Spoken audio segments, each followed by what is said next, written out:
My name is Ryan Thornton. I'm a 37-year-old man. My daughter Destiny has been missing for over 10 years now. The police... To hell with the police. The bastards gave up. Said there was no more they could do. Well, I call bullshit. Throw the department some money, and I guarantee you they would try even harder than that. My baby girl has been gone for 10 fucking years. Now everyone treats her like she never fucking existed. I still have missing posters scattered around town, along with the other missing children. Yeah, that's right.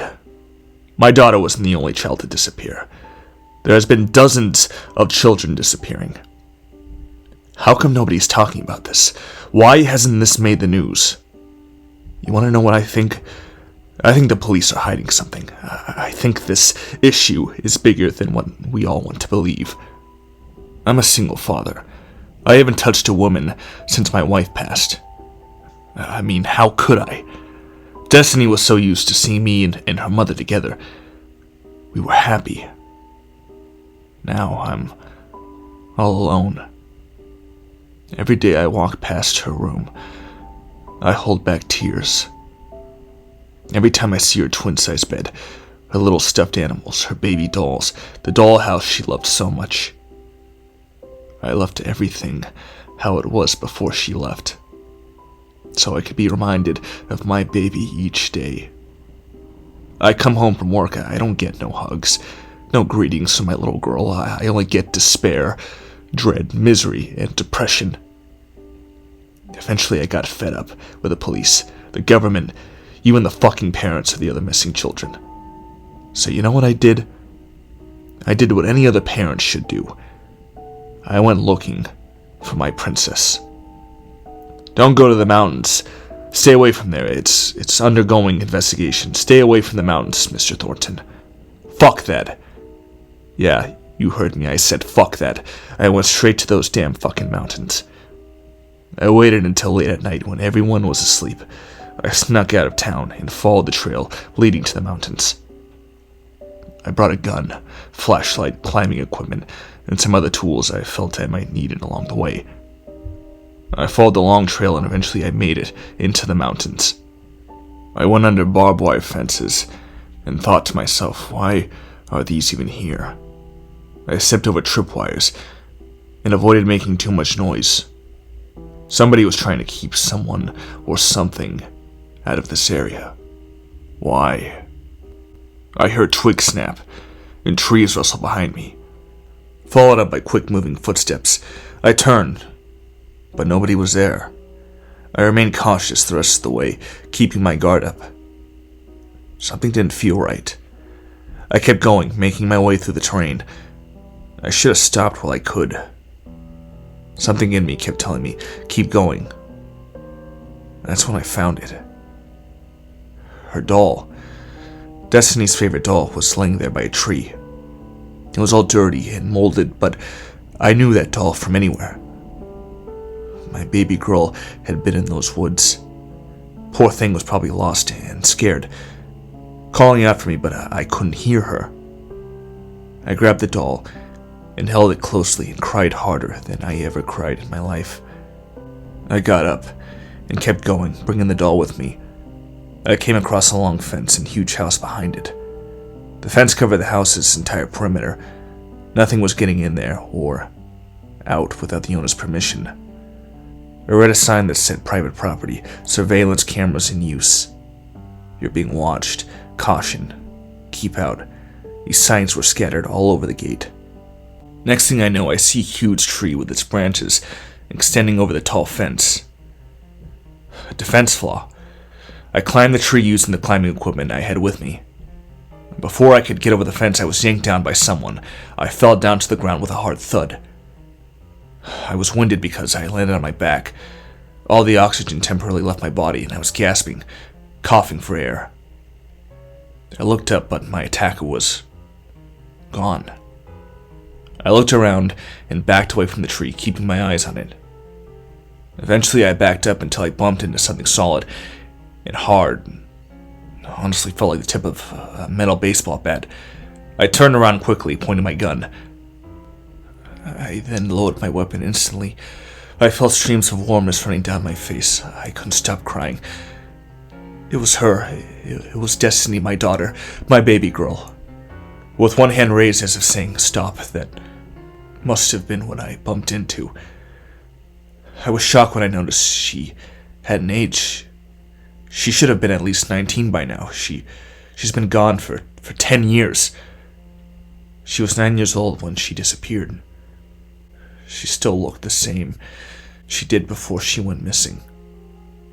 She was still wearing her school uniform and everything. I cried even harder. Tears blurred my vision. My baby left for school that day. She never returned home.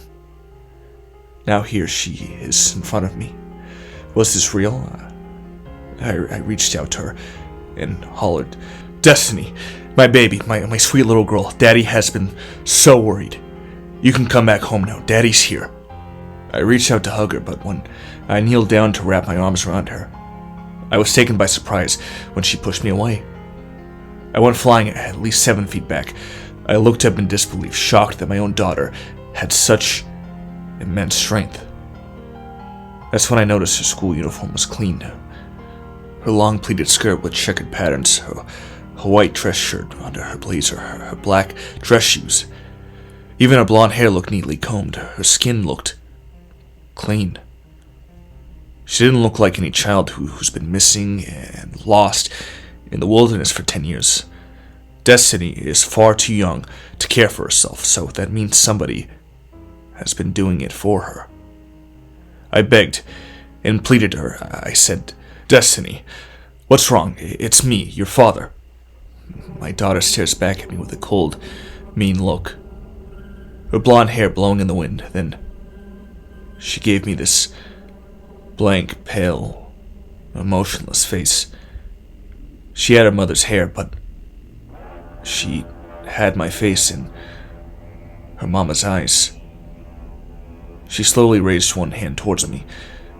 She points all 5 fingers towards my direction. I watched in horror as the tips of her finger skin peeled back, revealing dark, deep holes. It was like looking into the barrel of a gun, all 5 fingers now aimed towards me. All I could say was, "What the fuck?" Before I can even process what the hell was going on, her fingers began to light up.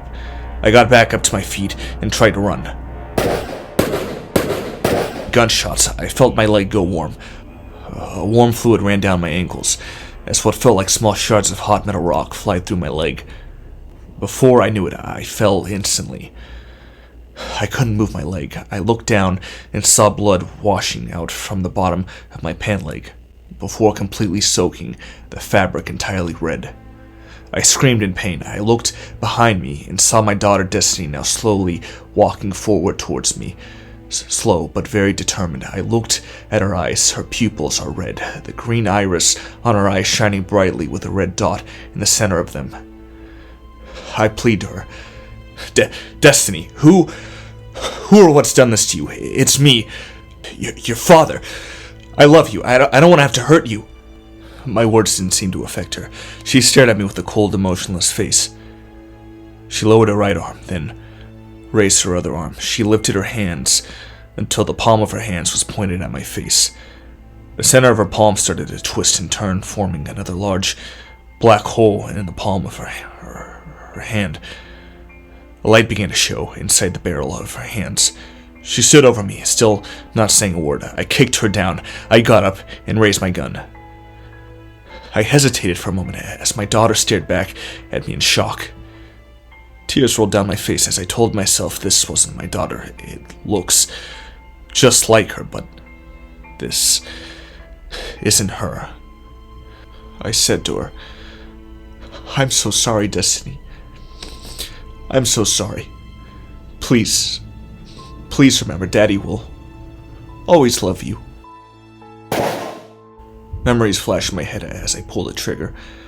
I fired 5 shots. With each shot, a new memory appears in my head. The time I first held her as a baby, hearing her little cries. The time she took her first steps.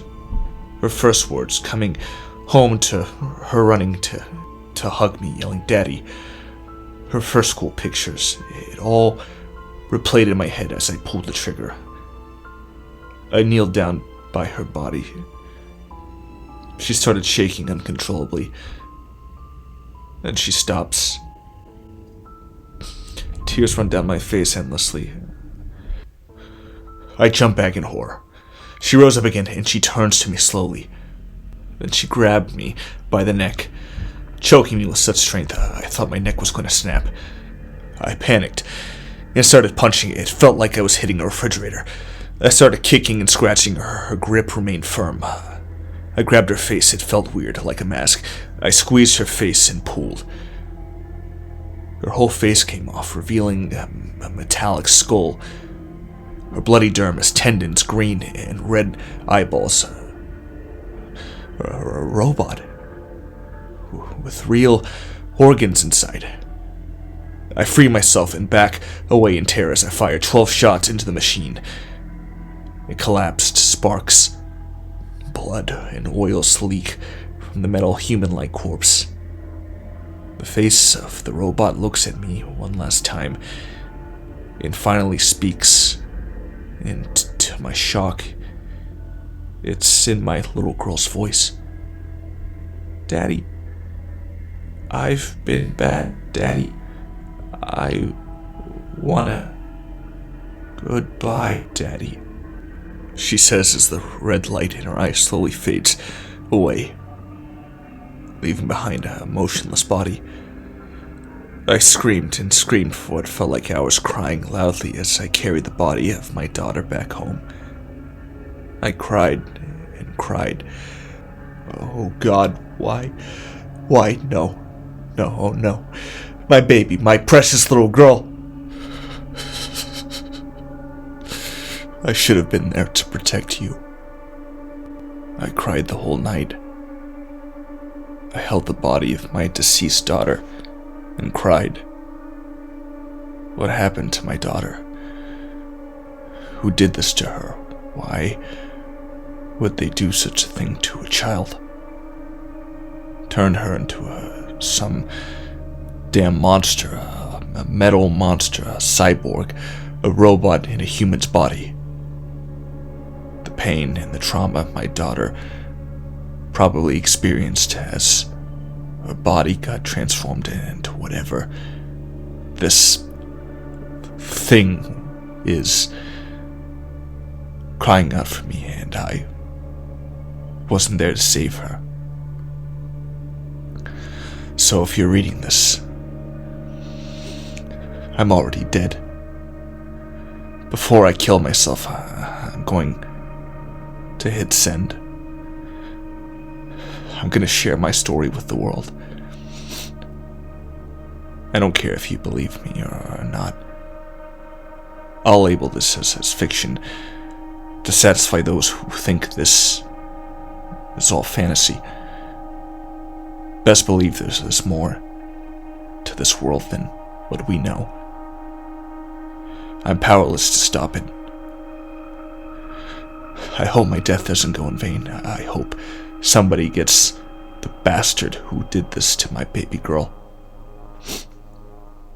As I hold her lifeless body while I type this, soaked in her blood, if this is even real blood, I say my final goodbye with this. Hold your kids close because you never know. It just might be your kids on a missing poster next.